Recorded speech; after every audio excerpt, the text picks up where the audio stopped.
Tohle je největší norský jezero, Mjosa. Jedem kolem něj snad 100 kilometrů už. Máme to vypadá na Lillehammer, kam se chystáme taky.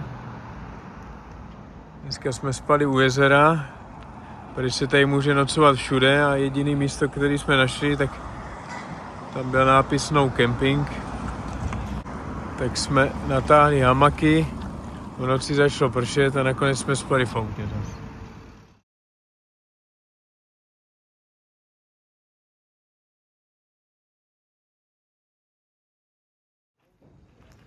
Skokanský můstky v Lillehammeru.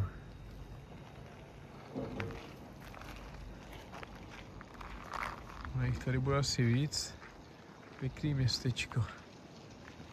Teď jsme potkali italskou reprezentaci běžkařskou, takže budou namakaný dost. Takovýhle pohled měli skokani na lyžích. Tady olympijský oheň. A za chvíli někdo poletí. A už jede.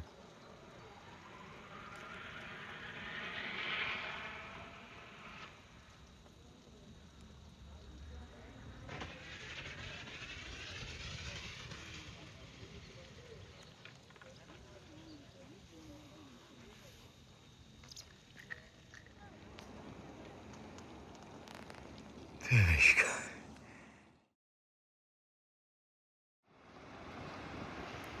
Přes řeku Ota ve městě Lom jdeme k nejstaršímu dřevěnému kostelu v Norsku.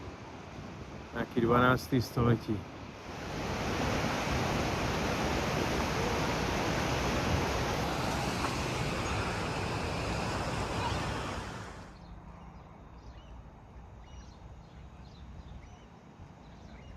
Čekal jsem ty draky trošku větší.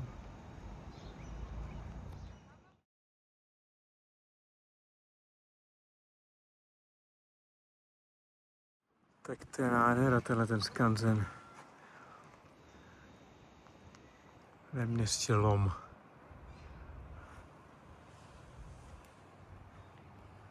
Tamhle byla škola, tady celé městečko. A tohle je sklad potravin. A tenhle tvar sloupů je kvůli myším a kvůli vlhku. Nahoře bylo obilí a dole bylo maso. Jak to tady vypadalo dřív, no. Trošku hororový.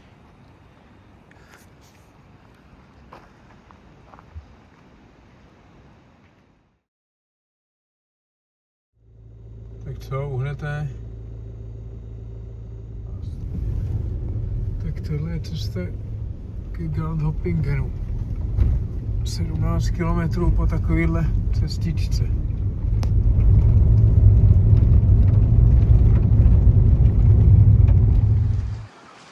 Je tu nádherně a zítra se chystáme na nejvyšší horu Norska a celé Skandinávie, Galdhøpingen. A ta je někde tamhle za horizontem.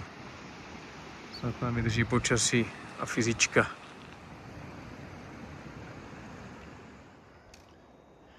Takováhle nádhera toto je. Tak, jsme v národním parku Jotunheimen.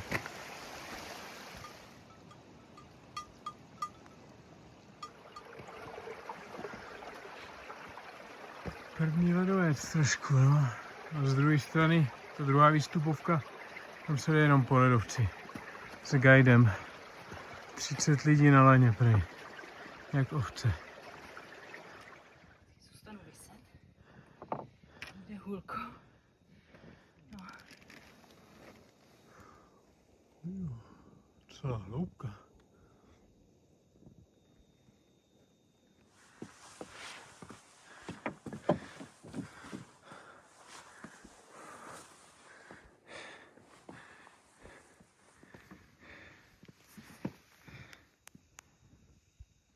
Jsme na nejvyšším vrcholu Norska a celé Skandinávie. Je to nádhera. Máme chajda a takovýhle výhledy Všude bomba, počasí, ledovec, hory a teď ještě sestup dolů. Norská vlajka.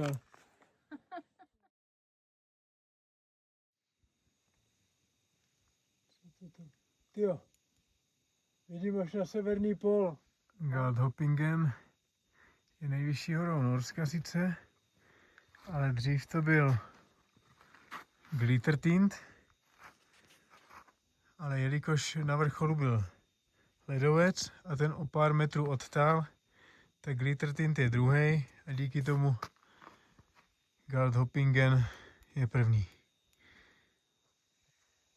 To si gajdi na masě kapsu. To jsou strůdly. Ještě to kousek mají.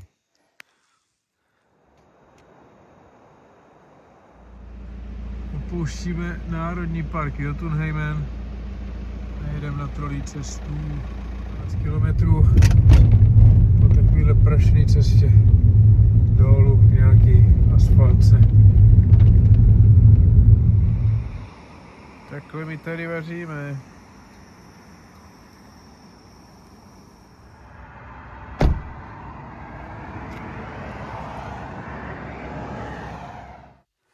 A takhle my tady spíme. Tady se stékají dvě řeky. Takovou čistou vodičku tady mají. Nádhera. To je pstruhu, viď? Sice malý, ale už jsme nějaký viděli. Jeden z menších vodopádů.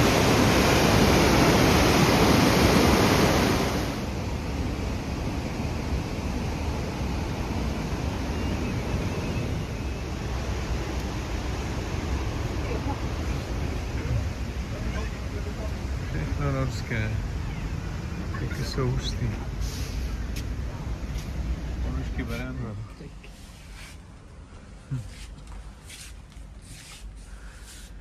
A my si koupíme nějakýho trolíka a ponožky. To jsou stěny.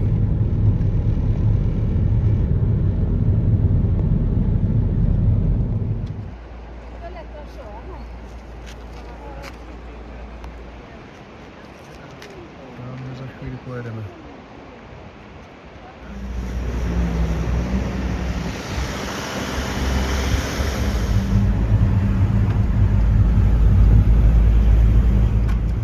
Parkoviště je tu zrušené.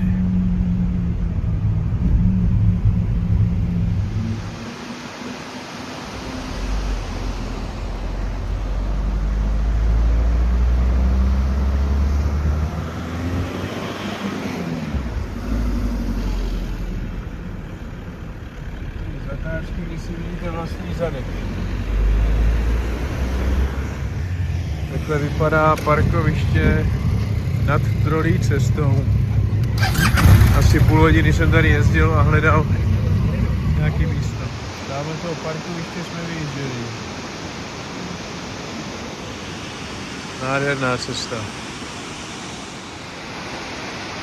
Krásně.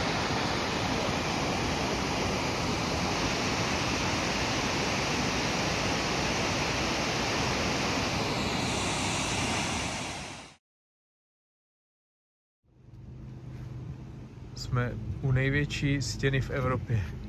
Troll Wall. Tamhle ty tři skalní špičky jsou nejmenší biskup, královna a král. A podle místní legendy jsou to tři trolové, kteří se nestihli schovat před sluncem a skameněli. V 76. tady udělal zimní výstup Joskara Konsai. 9 bivaků ve stěně. Borec.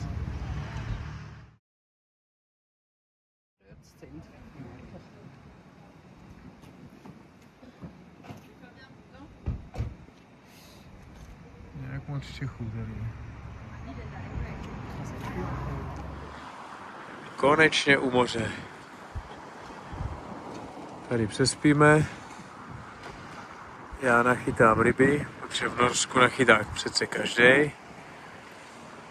No a když tak máme konzervy. Výborná konzerva.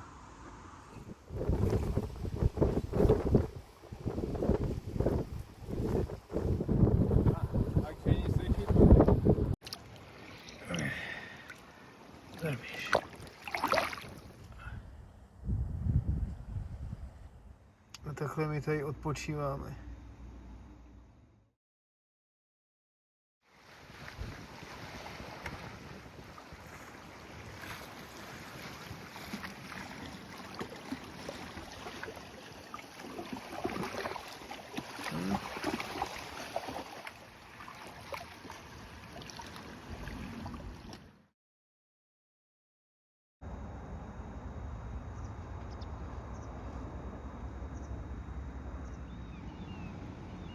Mužského orla zahání Hejnoradskou.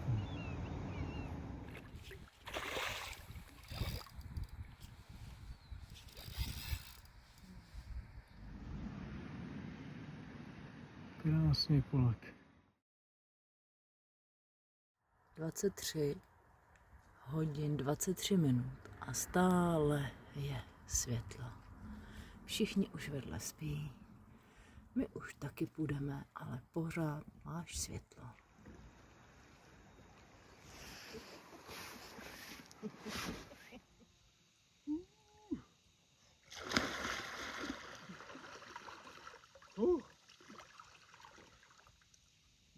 Docela teplá.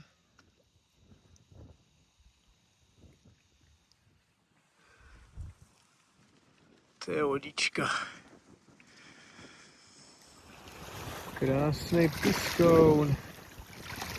Nádherná ryba.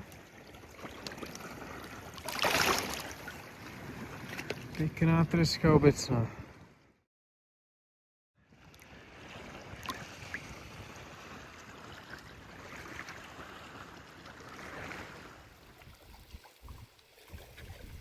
Krásná dorša, jo. Obecňačka. Nádhera.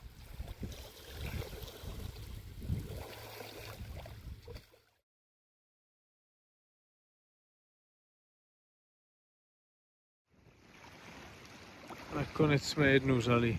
Zkusíme ji teda okrilovat. Obecnou. Měla tak kolem 60. Jako poustevníci.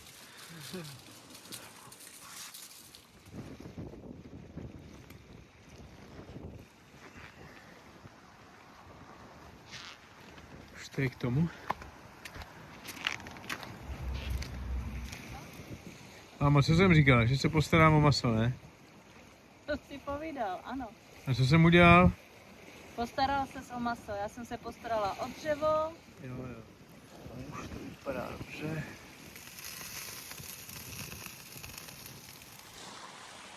Tak co? Jaká je? Výborná, viď? Treska, no.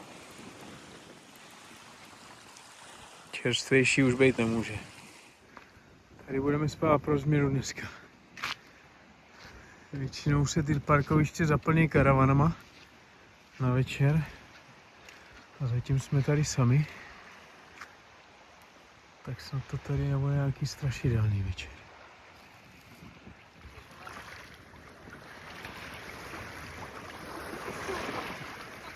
Nářej.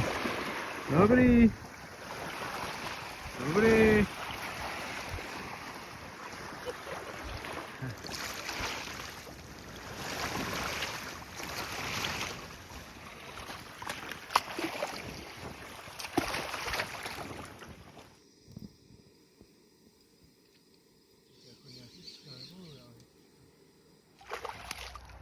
To je krásné. A svítí ve zelenou nymfu.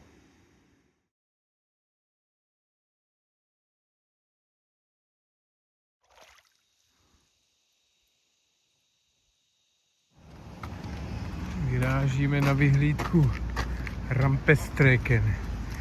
Má to být nějakých 900 schodů.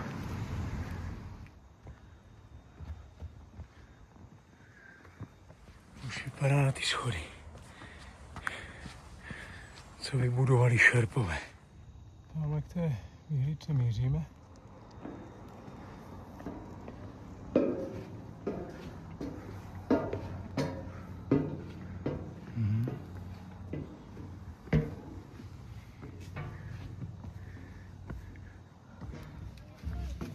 Konečně jsme se dostali na řadu.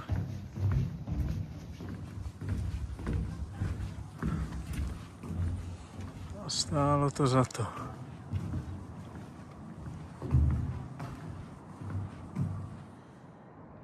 Výhled na fjordy, městečko Aldalsnes a řeku Rauma. Méně zatne lanovka.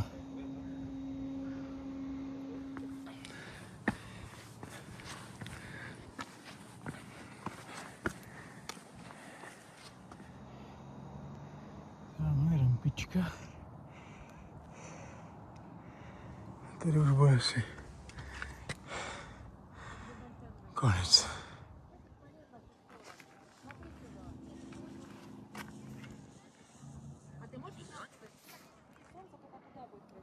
650 metrů výškových. Jdeme od moře. Tamhle nahoře je ta vyhlídka někde, jo, ve prostřed.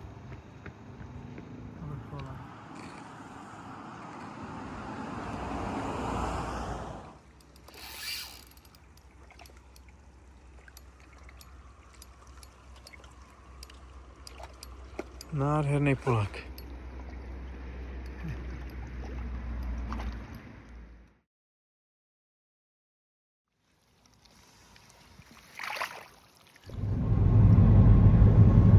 Takovýhle nádhery to jsou.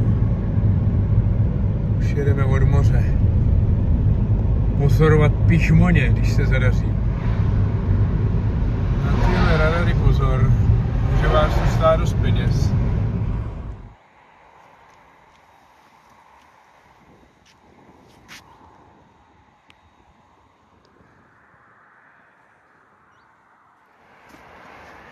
Jdeme na tamhle ten vrchol, Hogsnita. Měli bychom vycházet tamhle z vlakového nádraží. Nebudete sama. 1 hodina. První pižmon, který uvidíme. Za to je samá branka, aby se nedostali na nádraží a nesejmuli vlak. Jdeme takovýhlema břízkama, posloucháme, koukáme, zatím nic, což se dalo čekat.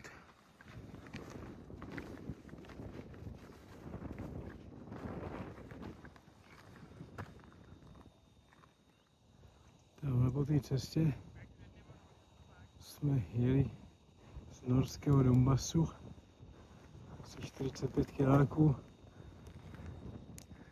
Tamhle někde parkujeme. Tady bychom měli jít nahoru a tam někde poblíž přespat.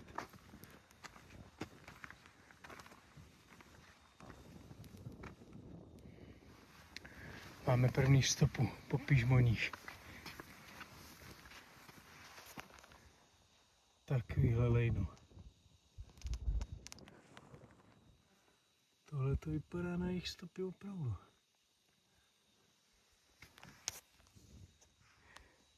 Teď nám paní z Národního parku říkala, že dneska tady nebyli, ale byli tady včera, nebo spíš, že byli vidět a tamhle na ty straně hor, jak jsou ty sněhové jazyky někde, takže se tam chodí chladit.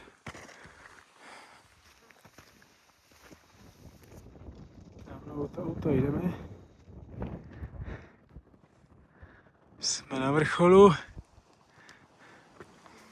Takovýhle výhledy, ale pižmoně jsme zatím neviděli.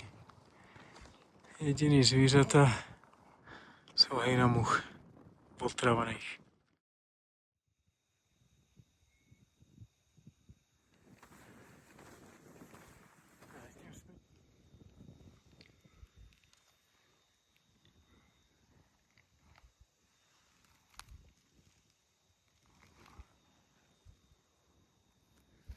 Tamhle u toho jezírka budeme bivakovat. Tady ty návoda široko daleko, tak by třeba mohli se jít napít v noci.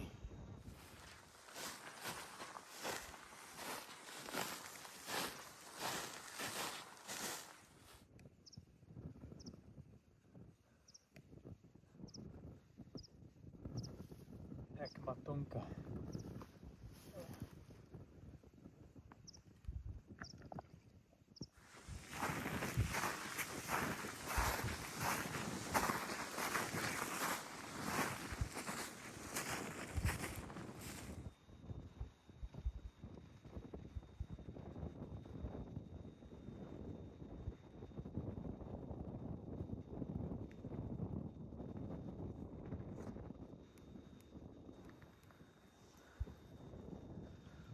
Tamhle dneska spíme.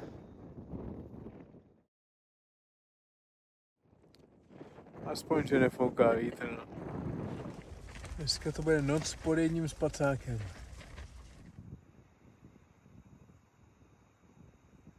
Je před 5 ráno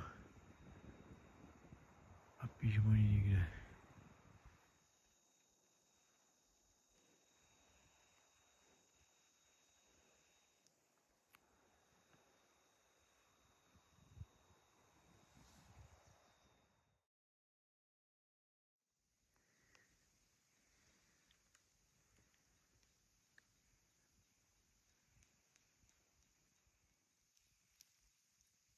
Vidíš něco? No, to asi kameny.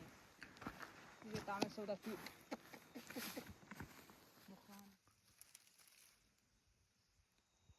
Tak vidíme pížmony. Tamhle na tom sněhu v hrozný dálce. Takový tečky se tam hejbou.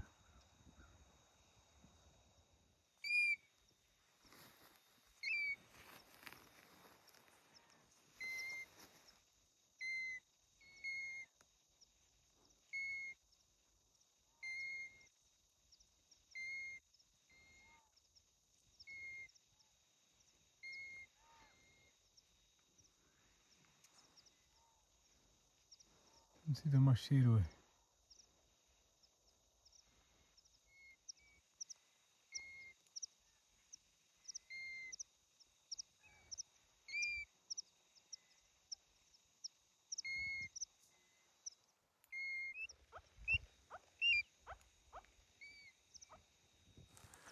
Norská tundra.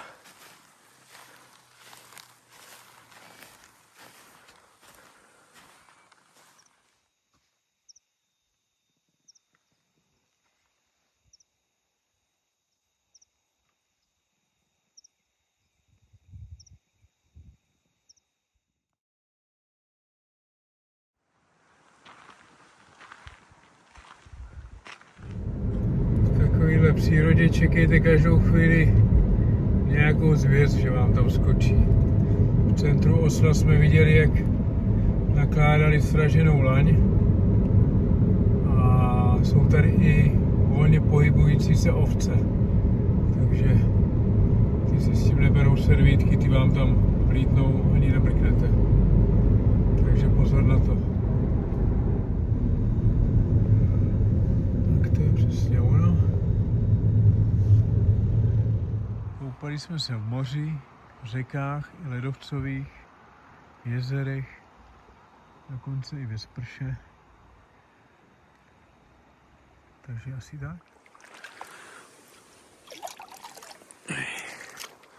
Všude po parkovištích se vaří. A jelikož je tady neustále světlo, tak klidně o půlnoci zastaví Norové a jdou si grillovat. No, záchody na každém kroku, kde máme jídlo. Mají tady 2 druhy přerušovaných čár. Jedny kratší a druhý další. Při těch dalších to je nebezpečnější předjíždět a při těchto to je bezpečný. Krásně vidět dopředu. Hele, tamhle čumí los. Tohodle velkýho losa, 10metrovýho, tady Norové postavili toho důvodu, aby si řidiči odpočali, aby fotili se u něj a podobně. V roce 2015, myslím. To je paroháč.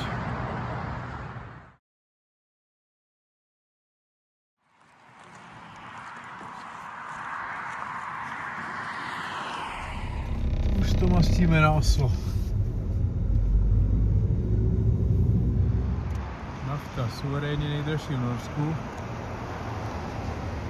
Tady to vyjde na nějakých přes 60 korun, ale to jsme u dálnice. Stačí zajet do nějakým malým městům a tam vyjde na 45. Nejlevnější je ve Švédsku a v Německu stojí pade, takže ideálně nabrat co nejvíc ve Švédsku. Jedeme poznávat krásy Osla.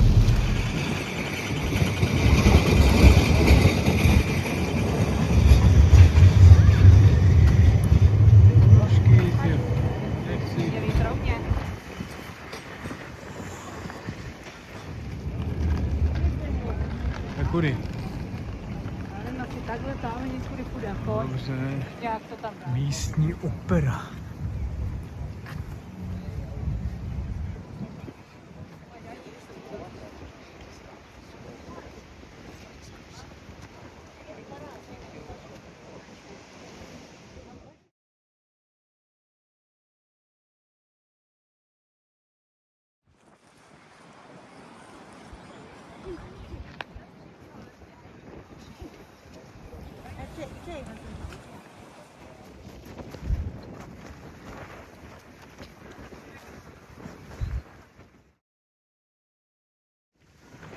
V centru Osla takovýhle sauníčky.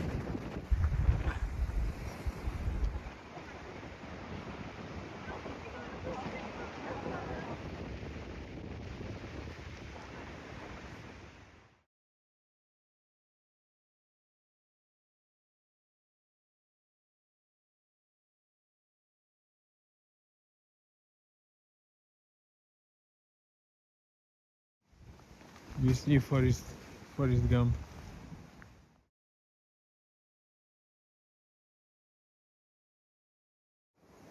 Takhle se jezdí v Oslu domů. Na lodích.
Park Gustava Viglanda.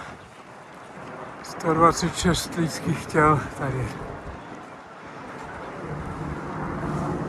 Plus mraky dalších soch. Až tamhle na ten most. Hezký to tu je.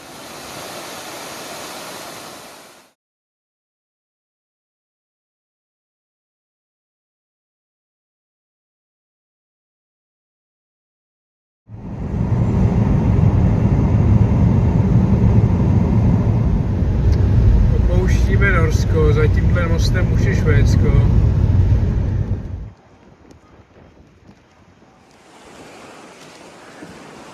A už jsme u Baltu. Dáme ten břeh je dánský. A my to máme ještě 80 kiláků do Trelborku. Jo, stejně jsou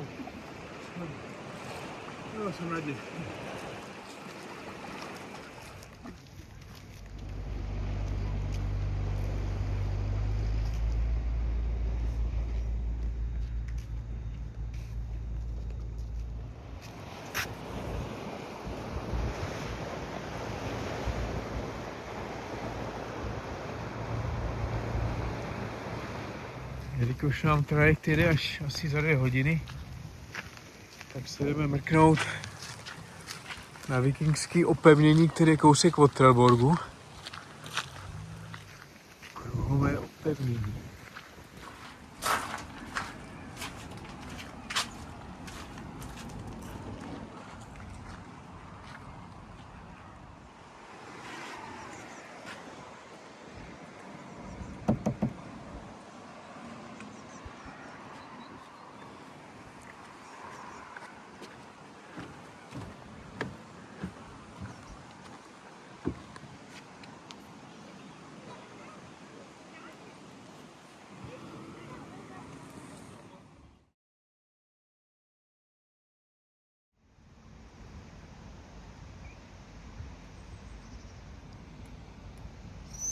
Sakra. Ještě se jdeme podívat na nejjižnější bod Švédska. A nejsme sami, evidentně.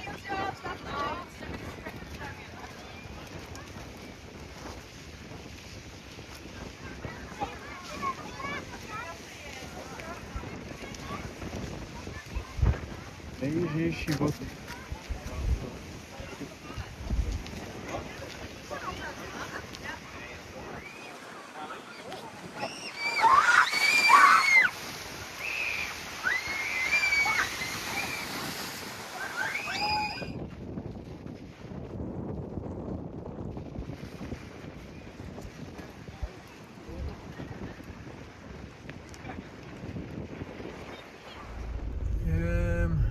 Puste nás tam.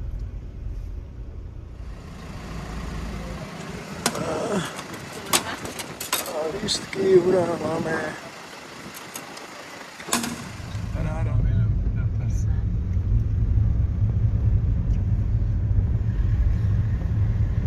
počkejte na nás!